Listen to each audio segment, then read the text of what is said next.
Et nous avons l'incroyable Marilyn Bradford. Bienvenue Marilyn, comment vas-tu aujourd'hui? Mais génial, merci à vous tous d'organiser ceci et de m'inviter, c'est super. C'est un plaisir. Et c'est vraiment un super événement. Et je suis particulièrement excitée par ton livre, Marilyn. Merci. C'est un livre que j'ai longtemps évité. Tu n'es pas la seule, Diva, tu n'es pas la seule. Et je dis ça de la meilleure des façons parce que Marilyn, en fait, a écrit un livre qui s'appelle La bonne récupération pour toi. Et je me suis dit, mais je ne suis pas une accro, mais ce n'était pas en haut de ma liste. Et c'était seulement après 2 ans d'avoir fait Access que j'ai commencé à le lire. Et quand je l'ai lu, ça a tellement changé encore plus que ce que je pensais que ça puisse changer. Et donc, je parle de ça parce que s'il y en a parmi vous qui regardez maintenant dans le futur et vous vous dites, oh quoi, la récupération, c'est quoi le rapport avec moi? Je ne suis pas concernée. Eh bien, vous allez tout de suite le découvrir. C'est super. Alors, Marilyn, qu'est-ce qui t'a poussé à écrire La bonne récupération pour toi? Comment est-ce que ce livre est né? Eh bien, on m'avait diagnostiqué comme alcoolique et en dépression. J'ai subi des traitements, j'ai fait des trucs traditionnels et les 12 étapes et tout ça. Et puis, j'ai trouvé Access. En fait, je cherchais rien de différent. Je savais que les traitements traditionnels et le programme des 12 étapes avaient des lacunes, mais je ne savais pas quoi faire d'autre. Et j'ai commencé à utiliser ces outils d'Access généraux avec mes clients en psychothérapie. Ils allaient mieux plus vite. Et je me suis dit, waouh, OK, voyons voir. Alors, j'ai abordé Gary. J'ai dit, hey, Gary, ces outils sont géniaux pendant la psychothérapie et les addictions. Et j'avais toutes ces nouvelles idées, des nouvelles façons de voir les choses. Est-ce qu'on pourrait faire quelque chose avec Access et l'addiction? Et c'est là qu'il a dit, ouais. Et puis, il y a eu une classe à l'époque qui s'appelait Le Juste Corps pour toi, et puis qui existait. Et j'ai dit, on pourrait l'appeler La bonne récupération pour toi. Et il a dit, oui, OK. On fait plein de bonnes classes. Alors, Marilyn, c'est quoi la chose numéro 1 à laquelle les gens sont accros? Le jugement et le tort de soi. Et ça, moi j'appelle ça l'addiction primaire. Et tout le reste, l'alcool, les drogues, et je vais parler des autres choses, pour moi, c'est des addictions secondaires. S'il vous plaît, lâchez toutes les idées que vous avez de cette réalité sur l'addiction, parce que cette réalité, oh, c'est l'alcool et les drogues et peut-être le jeu, mais vous n'êtes pas l'une de ces personnes. L'addiction, c'est une énergie qui cherche une cible et c'est un espace ou un endroit qu'on choisit quand on est beaucoup dans la douleur, quand on a un sentiment de tort de soi, de ne pas s'intégrer, on est là, à l'aide! Alors, on s'absente de soi-même pour avoir un semblant d'endroit où on peut être un peu bien. Mais ça peut être le drame et le mélodrame, ça peut être l'image, ça peut être accro à être en bonne santé, on peut être accro à pratiquement n'importe quoi.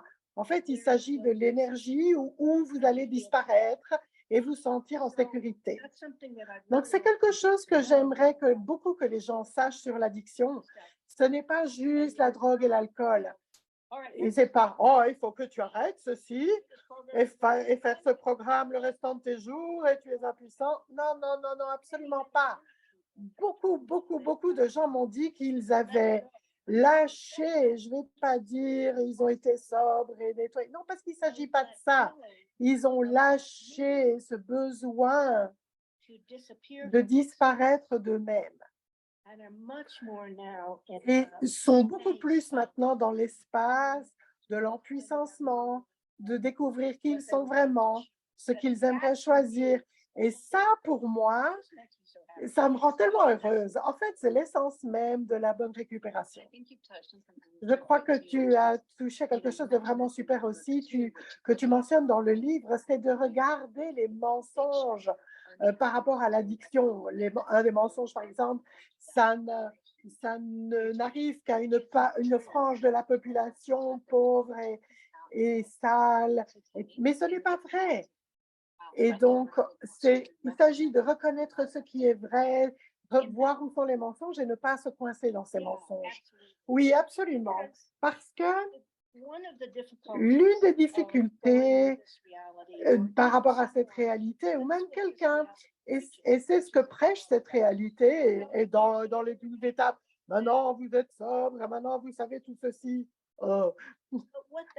Mais ce que cela fait, c'est que si vous croyez ça, cela prive les gens de la conscience des types d'addictions qu'ils ont peut-être. L'image est énorme. Être accro à cette réalité, à avoir raison, à faire les choses comme il faut. Ce qu'il y a, c'est que tout comportement addictif, et chaque fois que vous vous quittez vous-même, vous ne pouvez pas créer votre vie et savoir ce qui est vrai pour vous. Donc, pour moi, la véritable récupération, c'est en réalité revenir à soi, créer sa vie. Il ne s'agit pas d'arrêter quoi que ce soit, sauf si ça vous blesse vraiment, vous ou votre corps. Mais c'est être prêt à être conscient et ne pas juger. C'est « Oh, je refais ça. OK. Qu'est-ce que je pourrais choisir d'autre? Quoi d'autre est possible ici? Je vais utiliser quelques outils ici. » Alors, c'est cool. Quels sont des outils? Parce que tu dis, et si j'utilisais des outils? Je sais que tu continues à utiliser tous ces outils d'Access Consciousness tous les jours, comme tu l'as dit. Tu étais accro, tu avais des addictions et tu as changé tellement de choses. Quels sont les éléments clés par lesquels les gens pourraient commencer? Eh bien, la première chose que je demande aux clients, ou si je fais une classe, c'est qu'est-ce qui est juste dans ton addiction que tu ne captes pas? Et les gens disent quoi? Ils doivent se dire, mais enfin, ça va pas, non? Toi, il faut t'enfermer. Exactement. Il y a quelqu'un qui est venu il y a des années de ça, c'était très tôt dans mes années Access. J'ai dit, OK, je suis alcoolique. Et ma question suivante, c'est comment est-ce que tu le sais? Et elle m'a dit, oui, c'est une question, il s'agit toujours d'une question. Elle dit, je bois 2 bouteilles de vin le soir. J'ai dit, OK. Si on n'allait pas aux définitions, qu'est-ce qui se passe dans ta vie? Elle a dit, bon, ben, on a ces 2 enfants adoptés et on n'arrive pas, et ma relation, elle est contente. Mon mari vient de perdre son boulot, il y avait 8 choses comme ça. J'ai avec tout ça en place et sans autre outil, comment aurais-tu pu arrêter de boire 2 bouteilles de vin par jour? Et si c'était juste un mécanisme de survie que tu avais dans l'instant, parce que tu ne savais pas comment gérer tes enfants, personne ne t'avait donné d'outils pour gérer ça, ou un mariage difficile, ou tes histoires financières. Et puis, je l'ai vu juste. Oh! Et c'est là qu'on a commencé. Donc, c'est vraiment un super outil pour démarrer. Je dis ça vous aide. En fait, ça vous aide à gérer des choses avec les outils de la bonne récupération. Où est-ce que tu es allé après? Comment est-ce que ça s'est concrétisé? Eh bien, on a commencé, d'abord, j'ai commencé, donc techniquement, je suis une assistante sociale clinicienne, et donc on a fait un petit peu de ça. C'était dans mon cabinet privé, et puis on a commencé à regarder, OK, qu'est-ce que vous aimeriez vraiment dans votre vie? Qu'est-ce qui est vrai pour vous? Et ça, c'est une question que je pose aux gens. Et souvent, ils ne le savent pas. J'ai, mais je le comprends tout à fait. Je me souviens pas. Je me souviens à l'école, on me disait, qu'est-ce qu'il faut penser de tous ces trucs politiques, ces conflits? J'avais aucune idée. Donc, on part de ça. Je ne sais pas où commencer. OK, commence tout petit. Et c'est ça, on pense qu'on a besoin d'avoir cette grande solution. Non. Donc, tu es au restaurant. Qu'est-ce que tu aimerais vraiment manger? Sois en contact avec ton corps. Ça, c'est un autre truc dont on peut parler. Rappelez-moi si je n'en parle pas. Mais est-ce que tu voudrais aller marcher aujourd'hui? Ah, peut-être. Et puis, on regarde l'outil lourd et léger. Qu'est-ce que tu sais qui est vrai pour toi sur ceci ou cela? On regarde où leur vie est à ce moment-là. Donc, ce n'est pas la même chose pour tout le monde. Mais on commence. Donc, j'ai commencé à travailler avec elle et voir ce qui allait fonctionner pour elle. Et j'ai amené toutes ces idées de la conscience par rapport à la réponse. Et ça, c'est énorme pour des gens qui commencent à voir les comportements addictifs, etc. Parce que cette réalité, elle ne voit, c'est toujours une question de réponse. Ah, Marilyn, j'adore cette approche d'aller, donc, ok, tu es assistante sociale clinicienne et dire, je suis alcoolique, je te jure, tu vas ne rien dire d'autre, je bois tellement de vin, tu ne me croirais pas, ma vie est en état, et c'est ça. Et cette assistante sociale me dit, tu es sûre? Et puis de dire, mais si tu pouvais choisir ta vie, quelles sont les petites choses que tu pourrais faire pour être en contact avec ce que tu aimerais, ce que tu aimerais que ta vie soit? Je trouve ça tellement dingue et plein de gentillesse et différent et bizarre pour tout le monde. Oui, ça l'est. C'est vraiment un cadeau, ça. Oui, ça me touche encore plus que d'habitude. C'est vraiment cool. C'est tellement unique. Ouais. Peux-tu nous en dire plus sur la conscience par rapport aux réponses? Parce que je pense que quand je vois ce que tu disais, Julia, maintenant, c'est tellement différent par rapport aux réponses et tout. La plupart des programmes de récupération, je ne dis pas qu'ils soient bons ou mal, mais ce qu'ils ont à leur disposition comme outil, ce n'est que la réponse. Donc, la conscience, c'est une autre possibilité. Comment accèdes-tu à ça? J'ai beaucoup d'histoires de clients, donc je vais raconter une autre. Il y avait quelqu'un qui était venu et qui avait dit « Je suis alcoolique et j'étais sobre pendant 3 ou 4 mois, je ne me souviens plus. Et donc, on va travailler sur d'autres choses. Je viens pour travailler sur d'autres choses. Et puis OK, d'accord, c'était au Texas. Et puis, elle dit, je vais rencontrer un groupe d'amis avec de la nourriture mexicaine et je prends toujours une margarita avec la nourriture mexicaine. Et je ne sais pas quoi faire. Elle dit, tu sais quoi? On a travaillé un peu là-dessus. Et si tu commandais une margarita et que tu la buvais avec conscience, mais qu'est-ce que ça veut dire? Eh bien, reste avec cette margarita, sois-y présente, renifle-la, vois comment elle est, sois présente. Prends une toute petite gorgée, fais-la passer dans ta bouche, puis vois ce qui se passe avec ton corps. Elle est revenue la semaine suivante en me disant, tu sais quoi, je n'aime pas la margarita en fait. En fait, je ne l'ai même pas fini. C'était même pas à mon goût. Et ça, c'est le genre de choses où donc ça fait spin dans leur univers parce qu'on est tellement dans des réalités conclusionnelles. Ouais. C'est intéressant parce que, et corrige-moi si je me trompe, mais on va sur ce pilote automatique. Maintenant, je vais dans l'addiction, je n'ai aucun contrôle, j'y vais, ça y est, je suis dedans, c'est foutu. Mais c'est quelque chose qui te contrôle. Oui, exactement. C'est mettre tout le contrôle en dehors de soi. Mais je ne dis pas que quelqu'un qui a bu beaucoup puisse nécessairement s'arrêter complètement. Mais on peut commencer à remettre tout en question. Qu'est-ce que vous achetez qui, comme réel et vrai, et qui ne l'est pas, et quel outil pourriez-vous utiliser? Un autre outil que j'utilise beaucoup, c'est à qui ça appartient.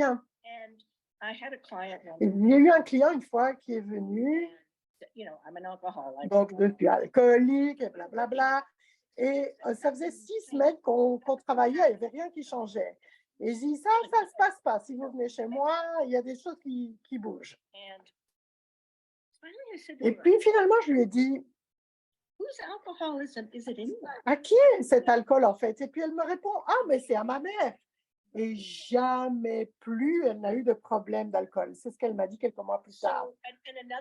Et puis, ce qu'il y a aussi, c'est que les gens peuvent adopter un comportement addictif ou une maladie mentale pour que le restant de la famille ne doive pas regarder à ce que eux font. C'est une façon de s'autosacrifier. Je serai le mauvais ou la mauvaise et les autres peuvent être la victime et dire « Oh, comme c'est horrible de m'avoir dans la famille ».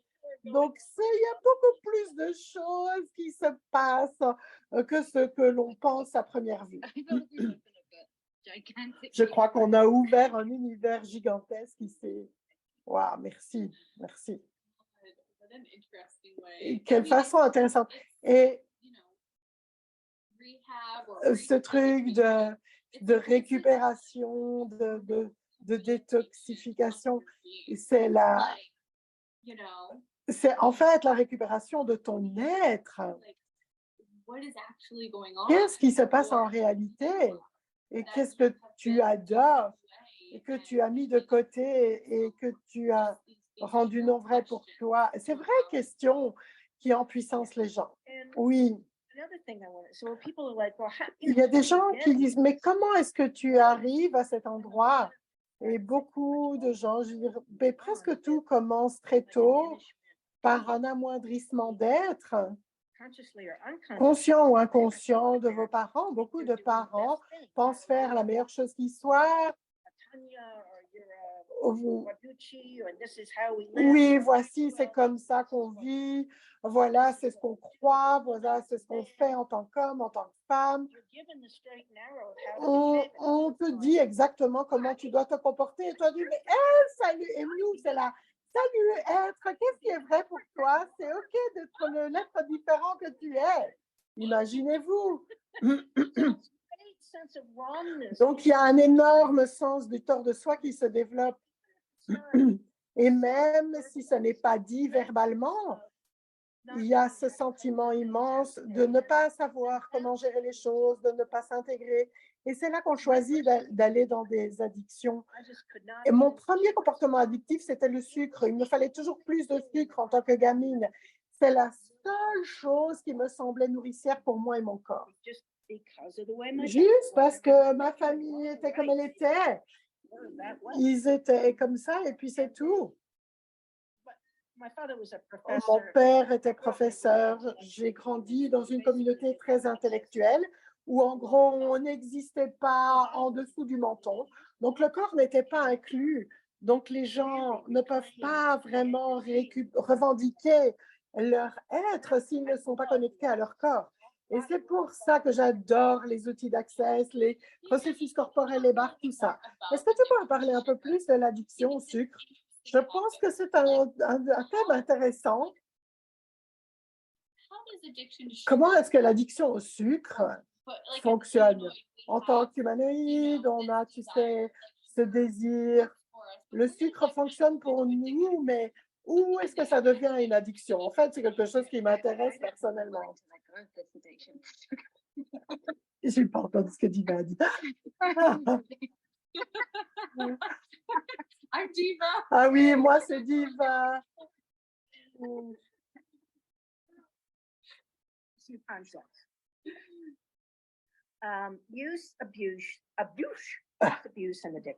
Donc, il y a l'abus et l'addiction. Bon, par exemple, le sucre. L'usage du sucre, c'est bien d'avoir dans son café. Oh, je vais prendre un morceau de gâteau. Mais ce n'est pas quelque chose qui vous obsède ou auquel vous pensez beaucoup, ou bien vous l'utilisez de façon différente. Vous pouvez utiliser ça comme vous voulez.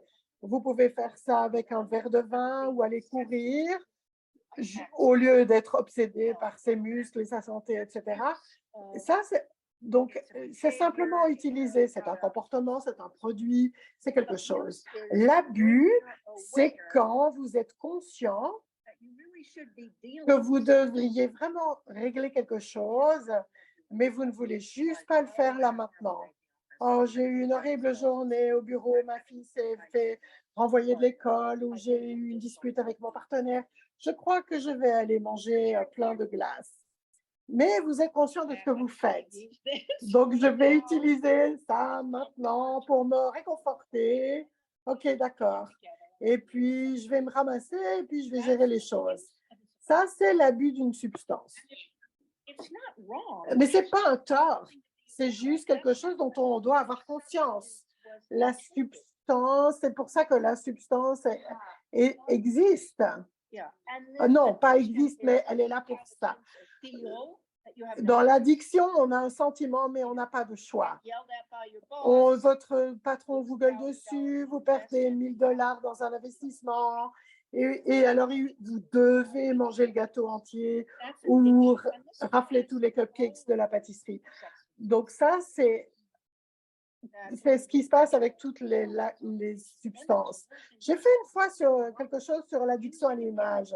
Il n'y a pas de problème à utiliser l'image si on est conscient de dire, OK, je vais aller voir le principal, le directeur, je vais avoir l'air sophistiqué, agréable, je vais faire ça, ou pour une interview, pour un boulot. OK, je peux faire cette image-là parce que c'est ça qui va créer plus pour moi. Je ne vais pas arriver en pantoufle. Mais vous ne devez pas avoir ça. Vous pouvez l'utiliser quand c'est utile pour vous. Et ça, c'est tout à fait la même chose avec le sucre. En tant qu'humanoïde, oui, nous avons besoin de sucre de temps en temps. Et si on achète le truc de cette réalité que le sucre, c'est mauvais pour soi, alors, qu'est-ce qui se passe? Alors, il faut se juger, il faut dire, oh, je ne le fais pas comme il faut. Non, et si ce n'était pas mauvais pour vous, OK. Peu importe ce que c'est pour vous, si c'est ce cupcake ou ces bonbons, ces jelly beans, là, les bonbons. OK, est-ce que tu es OK avec ça? Qu'est-ce que ça va créer? D'accord. Ça, c'est vachement utile. L'utilisation, l'abus et l'addiction, 3 étapes. Et tu en parles aussi dans le livre, Marilyn, de cesser de s'identifier à l'addiction. Il y a tellement de gens à qui on a dit, OK, on leur a dit de reconnaître ce qui se passait, de ne pas s'en cacher. Ah ouais, moi je suis addict au sucre. Mais non, je suis, et on leur dit je suis, plutôt que, et toi tu suggères de dire, ah mais moi je fais ce comportement maintenant, mais ce n'est pas ton identité, c'est ce que tu choisis de faire. Est-ce que tu peux parler de ça un peu et comment les gens peuvent naviguer avec ça? En fait, j'étais dans les alcooliques anonymes pendant 15-16 ans. J'ai fait ça dès le début, j'ai fait tout le parcours. Et puis, j'ai pris conscience que les gens se limitaient énormément. Je suis Reggie, je suis alcoolique. Est-ce que c'est tout ce que tu es? Pour beaucoup de gens, c'est ce que c'est devenu. C'est devenu le centre de leur vie, le facteur identifiant. J'ai dit, waouh! Et j'ai commencé à voir quelle limitation c'était. Et donc, je dis toujours aux gens, ne dites jamais que je suis quelqu'un qui mange à l'excès. Non, c'est je mange quelque chose, je mange plus que ce que mon corps voudrait. Maintenant, j'ai des outils, je vais le changer. Et maintenant, j'ai le choix. Parce que vous n'êtes jamais un comportement. Ça revenait au hit de Johnny, tu es un mauvais garçon parce que tu as frappé Sally. Non, c'est Johnny, ce comportement de frapper Sally, c'est pas OK. Et donc, on a une conversation, mais vous n'identifiez jamais une personne à un comportement. C'est tellement nier l'être. Et puis, on fait tous un tas de trucs tout le temps. Oh, ça, c'était pas très sympa de ma part. Bon, d'accord. Je suis une mauvaise personne. Non, il faut juste que tu regardes ça de plus près. Ah, c'est génial. Donc, toute cette conversation est vraiment intéressante dans le sens où tu as le choix, ce sentiment d'avoir le choix. Et dans le monde, c'est un sujet. Dans le monde, tu es censé ne pas avoir le choix parce que tu es contrôlé par quelque chose d'extérieur à toi. Est-ce que tu veux parler un peu de ça et de ce chemin d'aller de l'addiction, quelle qu'elle soit, reconnaître et faire confiance au fait que tu as vraiment le choix, même si tu n'en as pas l'impression? Comment est-ce que les gens en arrivent là? C'est une super question. Je dirais que avec la création de l'addiction quand on est enfant, beaucoup d'entre nous, nous nous sommes sentis impuissants. On ne trouvait pas de moyen de s'ajuster, d'être dans la ligne et de marcher tous en rang. On est, oui, mais je ne sais pas quoi faire. Et ça mène à un sentiment d'amoindrissement. Et ça mène à un sentiment d'impuissance. Et je retourne, je suis même pas sûre de pourquoi je raconte cette histoire, mais elle arrive, donc j'en parle. À l'époque, j'étais mariée, on est allé à San Antonio, au Texas. Il y a des musées. On a bu tellement au brunch qu'on n'est pas allé au musée. Alors, on est rentré chez nous. Je suis allée à l'épicerie, c'était un dimanche, et à cette époque-là, on ne pouvait pas acheter, s'il y avait du vin, mais on ne pouvait rien acheter de plus fort. Donc, j'ai commencé à boire tous ces trucs-là. Le matin, je me suis réveillée, je dis, ça ne fonctionne pas pour moi. Donc, j'avais un sentiment d'être impuissante par rapport à l'alcool, mais ce que je ne savais pas, c'est que je n'avais pas les outils pour les changer. Et je me souviens, ma thérapeute qui me disait, j'ai commencé, mon thérapeute, je l'ai vu après ça, j'ai dit, Marilyn, je vais recommander que tu ailles aux alcooliques anonymes, ça ne te va pas bien. Mais c'est le seul truc que je connais. C'est pas super pour toi, mais je ne connais rien de mieux. Et c'est comme ça que j'ai commencé. J'ai dit, OK, je fais le programme, mais peu importe. Et l'une des choses que ça fait, c'est le sentiment de camaraderie. On n'est pas tout seul. Il y a beaucoup de gens qui ont ça et on est tous ensemble. On est tous impuissants. Mais ça n'a jamais été très bon pour moi. Je ne l'ai jamais admis à l'époque. Et moi, j'étais là, je me demanderais ce qu'il faudrait pour changer ça. Et j'avais le sentiment d'être si petite. Et par ailleurs, attends une minute, j'ai fait ce genre, j'ai des trucs cool dans ma vie. Donc, il y avait ce truc, c'est être donc, il y a ces trucs géniaux, mais de l'autre côté, on me dit que je suis impuissante, que je suis contrôlée. Et bien, j'ai fait un truc génial. La plupart des humanoïdes ont ça. On a l'impression d'être tellement mauvais et en tort, et puis tout d'un coup, il y a des trucs extérieurs qui vous disent « Ah, mais c'est fabuleux, c'est génial ». Donc, c'est très conflictuel. Une fois que je suis arrivée à Access, là, ça a vraiment ce qui m'a assisté à changer. J'étais là, oh mon Dieu, à qui ça appartient? Qu'est-ce qui est juste chez moi que je ne capte pas? Je peux changer ma situation financière. Et ce que je capte, c'est que j'imagine que c'est vrai pour vous tous aussi. Je ne suis pas linéaire pour vous tous. Je ne suis pas linéaire. Et donc, avec Access, c'est ce truc expansif, cette énergie. Et moi, je faisais na, na, na, na, et puis j'échouais tout le temps parce que je ne suis pas une personne qui fait na, na, na, na. C'était les outils d'Access, à cette époque-là, Access, c'était à peu près 17 ans, c'était assez petit, mais je suis allée à toute première classe corps. J'ai dit, waouh, j'ai un corps, c'est tellement intéressant, et les bas, attends une minute, et puis les choses ont commencé à changer. Et c'est là que les choses ont commencé à changer à l'extérieur. Et c'est pas linéaire. OK. J'agis différemment dans cette situation. Oh, je ne prends plus les choses personnellement. Je ne m'effondre pas.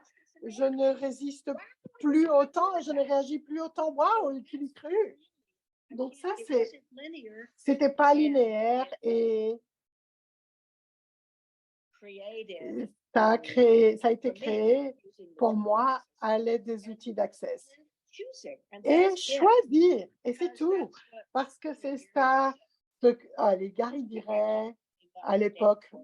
Maintenant, il y a Dane qui est là aussi, mais à l'époque, il n'était pas impliqué comme ça. Donc, Gary disait, ah ben, choisis, nom du pipe. Ah, j'ai le choix. Et ce que je voulais dire aussi par rapport au choix, et parfois, il faut une autre personne, que ce soit de façon générale ou spécifique. La semaine dernière, au SOP à Vienne, c'était génial. Et Dane m'a facilité sur un truc qui n'était pas facile pour moi. Et puis, j'ai dit merci beaucoup. Oui, mais il y a une tristesse. Mais il disait, et si tu choisissais ceci? Je dis là, ah, ça! Et c'était juste lui qui me faisait savoir que c'était disponible. Et c'est ce qu'on fait les uns pour les autres. Mais ça n'a pas besoin d'être un chemin individuel. Oh, montrez-moi des facilitateurs avec qui je peux travailler. Quelqu'un qui vient vous trouver, il m'a fallu 5 minutes. Oui, on peut vraiment contribuer les uns aux autres. Et c'est tellement différent de ce qui se passe dans cette réalité. C'est tellement différent parce que ce n'est pas contracté. Ce n'est pas une petite boîte. Qui a envie d'être dans une boîte? Non, merci. Et c'est tellement différent de ce que l'addiction te fait sentir. Et puis, que tu es complètement seul, mais quand tu t'ouvres à ceci, c'est un monde de soutien complètement différent. De savoir aussi que les gens, mais aussi l'univers et toi-même te soutiennent complètement. Oui, ça, c'est absolument. C'est de savoir que toi-même, tu es ton soutien, que les gens qui sont dans ta vie, que la conscience te soutient, qu'Access te soutient. Quelle différence! Combien d'entre nous ont grandi que personne ne nous soutenait? Oh ben, j'ai plus besoin de rendre ça significatif. Et ça, c'est autre chose. De ne pas avoir besoin de rendre son passé significatif, waouh! Oh, et d'avancer avec ça. C'est merveilleux. Merci beaucoup, Marilyn, et pour toutes les personnes qui nous regardent. Donc, vous pouvez trouver la bonne récupération pour toi en ligne dans la boutique d'Access Consciousness. Allez voir, c'est vraiment un livre formidable. Je voudrais mentionner aussi, Marilyn, tu facilites aussi des classes sur Right Recovery et aussi la classe facilitateur de la bonne réparation pour toi. Est-ce que tu peux en parler un petit peu de ce que les classes proposent, si les gens veulent creuser plus loin? Une chose que je dirais, c'est que beaucoup de ces classes qui sont proposées, et j'ai une classe qui arrive qui s'appelle Comment se remettre de sa famille, ce qui m'excite beaucoup. Et les facilitateurs font des classes un peu plus courtes, ils peuvent faire des classes d'un jour, mais il y a des choses comme avoir la paix avec votre corps et faire de vous une priorité. Et toutes ces choses qui contribuent à ce que vous puissiez revenir à vous-même et à vous créer vous. Donc, il ne s'agit pas comment arrêter de boire. Et vous pouvez aller sur marilynbradford.com parce que beaucoup des classes sont reprises là aussi. Et je fais la classe pour les facilitateurs et je fais aussi une classe de 2 jours et demi. J'ai beaucoup voyagé avant la pandémie et puis je vais recommencer à voyager. Donc, il y aura d'autres classes. Donc, merci pour ça. Oui, super. C'est vraiment une super possibilité pour les gens qui voudraient en savoir plus et commencer à avoir de la clarté autour de ces idées de l'utilisation, l'abus et l'addiction. Ça, c'est un des aspects des milliers de sujets que tu abordes. Merci à vous tous. Merci d'être avec nous, Marilyn, et d'avoir eu cette conversation avec nous. C'est super.